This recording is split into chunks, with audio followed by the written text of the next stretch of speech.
Järgmise ülesande käigus tuleb sul teostada infootsingut sõnale distantsõpe.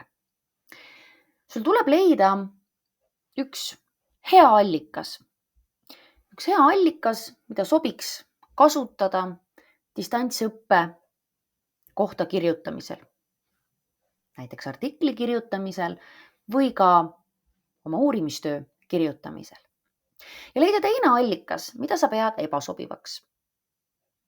Ja need lingid tuleb sul kopeerida siia Padletisse.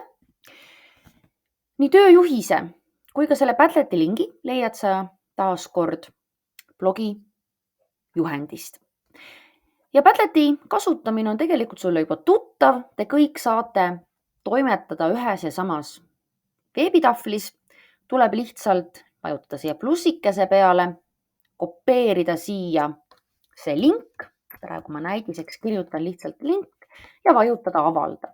Ja siis tekib siia sinu see vastus. Olen seadistanud nii, et me näeme kõikide vastuseid ja me näeme ka siis, kes mida vastab. Nii et jõudu tööle!